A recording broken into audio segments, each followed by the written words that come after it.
Here. It's such a pleasure to be, amongst people that are prepared to fight for their country, and I really appreciate the opportunity to be here.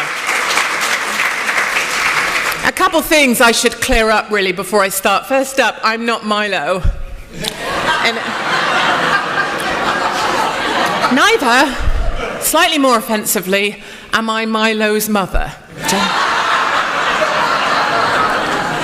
Also, for the record, some people on the Democratic side of things say that I'm a crap Ellen DeGeneres.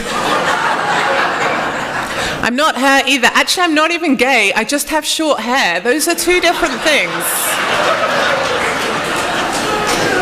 I am a straight, white, conservative female with one husband and 3 children under 13. And where I come from, back in Blighty, that virtually makes me an endangered species. I'm on the extinction sort of list, the list of animals that are due for extinction. I'm up there with the black rhino. And he has an advantage because he's black. Black Lives Matter, people. In fact, the threat against me has become a little bit more real of late. I've been kind of under attack myself, I suppose, as so many of us have. Only last week, a lovely lady called Madia Haraha. If I got that wrong, I don't apologize. And her partner, they're British, of course.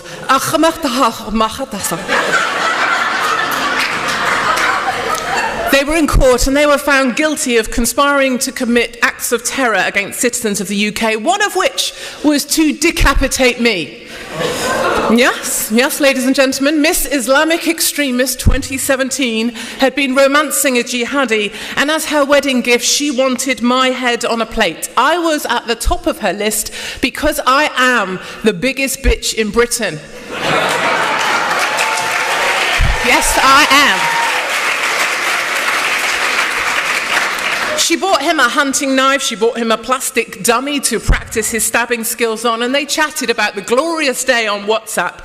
And in a rare example of the British police actually doing the job they've been paid for instead of placating the Muslim mafia or policing my Twitter, she has been found guilty and sent down. All right. She is going down, and she better get used to that in the slammer that she's been sent to.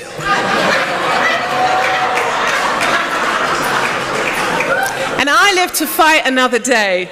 And so here I am, and my message to you resonates with what the boys were saying. I was thinking they're a bit like the 3 wise monkeys, those guys, aren't they? Except they do hear it, they do see it, and they do say it. So thank God for them. But my message is simple. Do not let this great country become the United Kingdom. Do not allow America to fall as Europe has fallen. Look at us. Let us be a warning. Be better than us. I've watched my country fall apart, and I want to warn others before they let their country do the same. And believe me, I love my country. I'm not quick to talk it down. I was sponsored through university by the Intelligence Corps. I passed out of the Royal Military Academy Sandhurst to serve my country as an army officer. We went in as a troop of 32 girls. We came out as 8 more or less men. Oh yeah. It's still there, but doesn't work that much. And I wanted to become the first female general. My epilepsy put paid to that. It's why I have short hair too, actually. But it brought me to the media, and so my fight goes on. And this fight is real. The UK today is a place few of us recognise. I get letters and emails, really upsetting ones, from 60 and 70-year-olds struggling to make sense of the country they love. Like my mum and dad, they ask me, has the world gone mad? How is this all going to end up? Where does this stop? Some of them email me to say that they're glad they're old because they will be gone soon. and they won't have to wait for the time they see their country fall. These are hard messages to read, and they're really hard messages to respond to. And believe me, I am wary of painting too depressing a picture. I have not come here to be part of the fear. I have not come here to talk my country down or to fail to see the good in Britain, but there are some blunt truths I believe it is my duty to tell. You are more likely to be raped in London than in New York. You are more likely to be attacked with acid from a guy on a moped in East London than in Islamabad. And when it comes to terror, the head of the UK MI5 said the risk is now impossible to contain or to control. Serving police officers in Muslim-controlled areas of the UK email me and allege that the local imam at the mosque is in charge of selecting the police officers he will allow to police his neighbourhood. In a relentless programme of appeasement by the establishment, they continually seem to put the lives of jihadi and the Muslim mafia ahead of the lives of our own daughters. And in the latest recruitment round for the police, white British males were excluded from the day's coaching in how to pass the recruitment day. If you were white and male, you could not go. If you were gay or ethnic or black or any other minority, then you could apply. And I have nothing against those people. But in the UK, discrimination against whites is institutionalised and systemic. I applied for a place for my husband just to see if he could get through. He's a male, vaguely, and he's white, and they said no. But without a minority card to play or a race card, you have no grounds for redress anymore in our country. The UK is now formed of two distinct territories. There is Londonistan and there is the rest of the UK. London and the rest of the UK. If you took Britain and spun it on its side, it is very much a baby America. London is Clinton. London is California, the bad bits, and all the good bits I see are here today. London is Bill de Blasio's New York, and he's an utter cockwomble if ever I met one. He may be tall, but he is the smallest man I know. And then there is a better place. There is a place called the rest of the UK. There is a place where hard-working Brits want to do a fair day's work for a fair day's pay. They want to look after their families. They want to love their country. They'll fight for their country. They support Trump. They voted Brexit. Occasionally we want to have a barbecue with our families, but we can't because it never stops bloody raining. That is a good place, and it's the place where I come from. It's the place where I put my lovely husband. It's the place I put my children, and it's the place that I live in. I live in a place called the rest of the UK. And here people have grown weary about speaking out because it's just not worth the hassle. There is mass silencing of the thoughts of Brexiteers, of us deplorables, considered racist or stupid or wrong. We're browbeaten into shutting up. But they're still there. And there's a quiet rumble of discontent at the state of Londonistan. And that quiet rumble is getting louder. Our win for Brexit was just like your win for Trump, which I went on CNN and called a week before it happened. And that went really well. And when we stand together, our voices are a low rumble that becomes an almighty thunder, and our voices are heard. The quiet rumblings turn into a roar, and we're not alone. Across Poland, Italy, Austria, Germany, the voices of the discontented are rising up to reject the globalist agenda of the people that are managing the decline of Europe and letting us fall. Sebastian Kurtz's People's Party, he is also better looking than the Canadian Justin Trudeau, so take that, you lame-ass piece of crap. The German AfD, the huge parade of patriots in Poland recently in support of national pride. You can feel the determination of the people that I talk to. I can feel the possibilities. There is hope. We do not have to watch our country fall. And there is action we can all take There's 3 things I'd quickly like to run through, if I may. Firstly, most importantly, the same as the guys were saying, we must reject the narrative. Resist the narrative. Just because someone said it and they're wearing a uniform or a badge does not make it true. When we're scared, a strong narrative can be reassuring, like when we're little and a bad things happen and you run and you tell your teacher. And so too after terror. We look around for someone in a uniform to tell us what to do. These days in the UK, they say, run, hide, tell. My granddad fought in the war. These were not orders that he would recognise. And in the quiet calm of our streets, when the threat is neutralised and yet another terrorist is taken down, the media machine goes into action, and it's terrifying to observe. We stand united. We are not cowed. The terrorists will never win. Repeated over and over by the Muslim mayor, by the Prime Minister, by the Chief of Police. The mantra of multicultural acceptance. The same script. Everything, the same time, every time. We stand united. We are not cowed. We stand shoulder to shoulder. And the media run around with their cameras showing people drinking cups of tea like that's going to solve the problem. The real truth is not this fabrication. We do not stand united. Our daughters were left crumpled on the sidewalk, some lost limbs, some under a truck, like the images you had of those bikes strewn on the cycle path in New York of the Argentinians. We do not carry on as normal. Mothers and fathers are burying their daughters. A boy I know wrote to me, he's learning to use his legs again after they were blown apart at the Manchester attack. He does not carry on as normal. Others seem to carry on as normal because what's the alternative? What, hiding in your home? Is that defeat?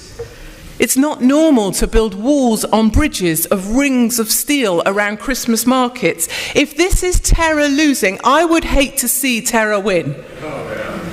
Enough of the candle lights, enough of your hashtags, enough of your heart-shaped gestures at the sky, enough of turning the Eiffel Tower lights on and off. I'm epileptic. Flashing lights don't do me any favour whatsoever.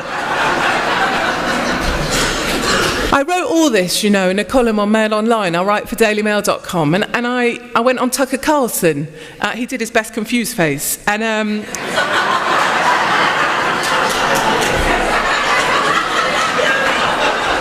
Tucker, quit that. Tucker, you're my mate. You do not have to put on a confused face just because we're on telly. And for the crime of this column, which was a précis of what I just said, I was reported to the British Metropolitan Police for hate crime and inciting violence against Muslims. We can reject the narrative. 2, we can commit to arm ourselves, not just with the help of the NRA. Sadly, in the UK, we don't have that luxury of the Second Amendment. Our police on our streets are armed with the equivalents of a Clorox spray and a Band-Aid. Some even have a letter from their mum excusing them from games. But we can arm ourselves with information that we find closest to the source, not information fed through the liberal filters of Google or the Californian Fruit Loops at Facebook. We must look for our own truths.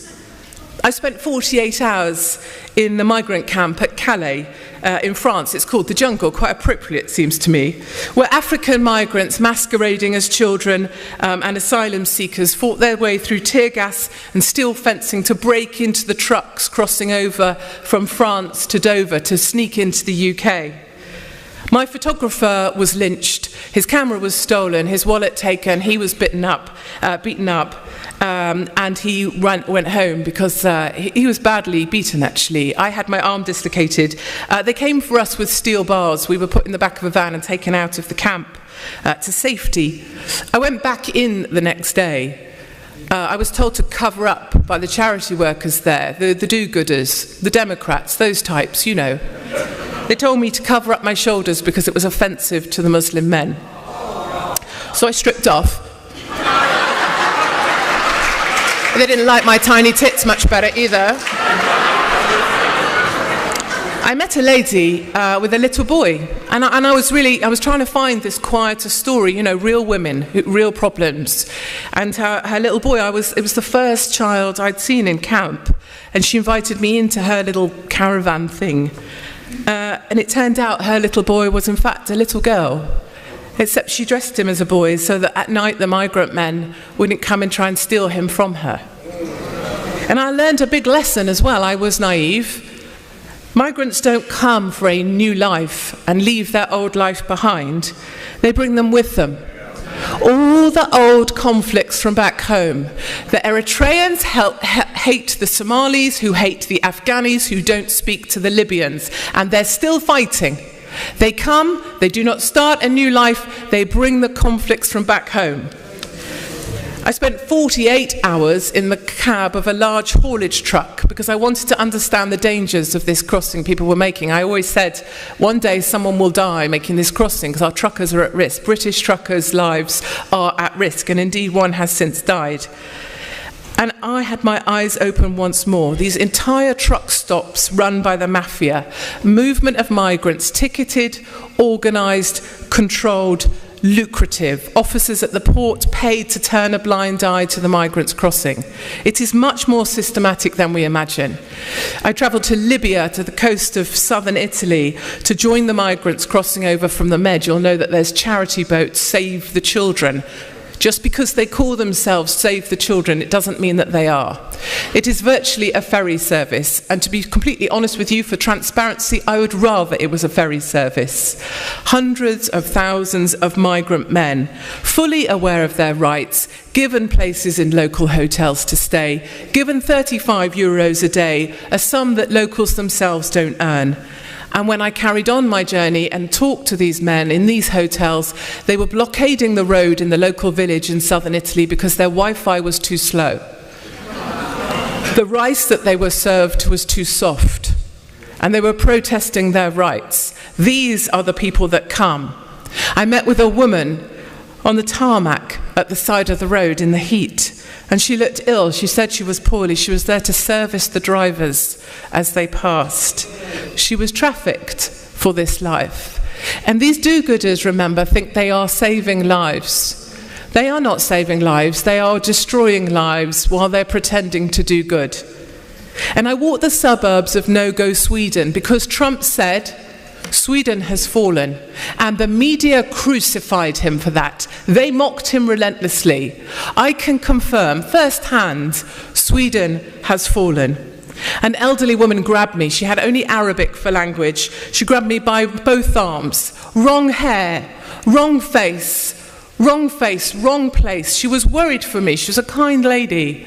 I was the only white woman, the only white in the whole of the area of Sweden that I was in, where people no longer go. And she was worried for my safety. No-go Sweden has fallen to the migrants, and the Somalis still battle the Eritreans, who still battle the Afghanis, just like they did in the camp at Calais. And whilst I was there, 2 hand grenades were found in the police station, just in a bin outside the police station. And a week later, a Muslim took a truck and rammed it into pedestrians in the shopping arcade, as you will recall. One was an 11-year-old girl. It's a curious thing, how the bodies of our daughters slain by Islamist terror never make the front pages of any of the press. I interviewed a girl who lived in the forgotten suburbs because it was all she could afford. She can't go out at night. She daren't leave her home. She was burgled, but the police couldn't come because their cars are looted and torched.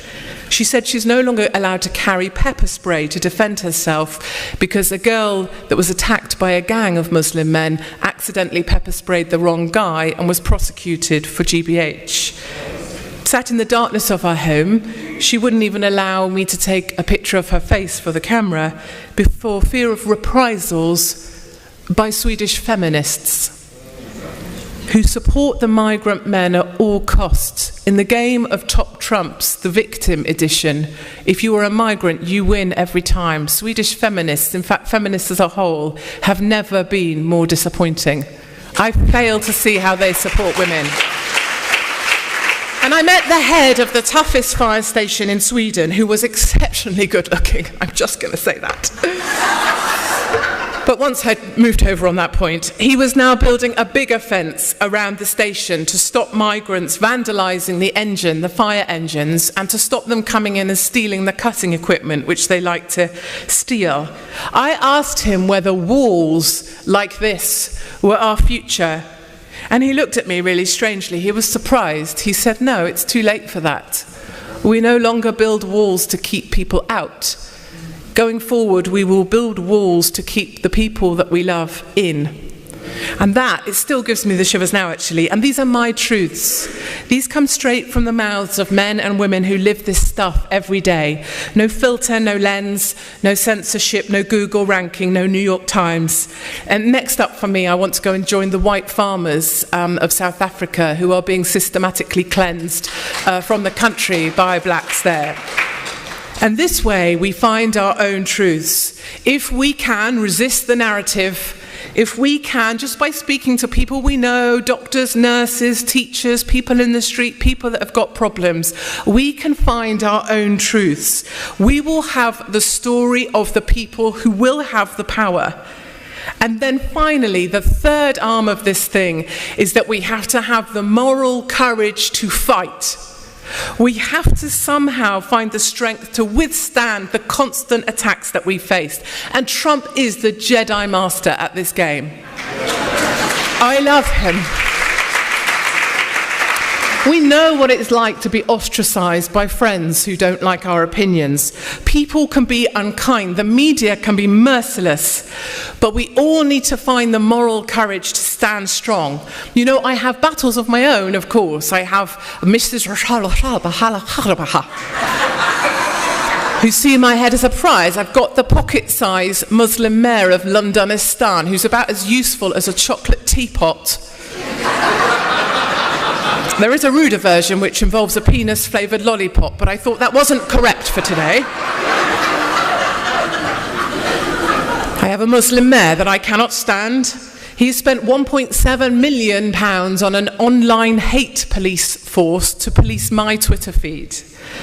I've been arrested for my writing. I was interviewed under caution by the Major Crime and Homicide Command for a column in a newspaper, and I was referred to the Crown Prosecution Service for my commentary on life because a complaint was made by the Society for Black Lawyers. I look forward to meeting the Society for White Lawyers one day. And my family are reported to social services on a fairly regular basis. People hope that they can take my children from me, and that will silence me. The last time social services rang and said they'd had a complaint, I said, but my children are at home and my husband just made them a prawn salad, because prawns are quite posh in my family. And the guy was like, that doesn't really help. No, it doesn't. And vexatious litigation, of course, is never far from my door. But I'm not complaining. There is no self-pity. I've put myself out there. I have to suck it up. If I don't like it, I can get home, sit on my sofa, shut up, and become a vegan. And that is not going to happen. But resistance is key, and when we come under attack, we need to make like an arrowhead and feel the criticism falling from your sides. You know, I get a lot of emails from 16, 17-year-olds who feel like they have no voice in school anymore. They can't say if they're a Brexit supporter or if they're one of the members of Gays for Trump. They can't speak out. And I say to them, make like you're diving into a swimming pool. Feel the water coming off your sides. Feel that, imagine that's the criticism falling off you, and keep moving forward. We can keep moving forward. The liberals who reject Brexit or try to discredit Trump, they gave birth to our determination to succeed. They are Frankenstein and we are their monster, and we are big and we are bad and we are coming for them. They are right to be afraid.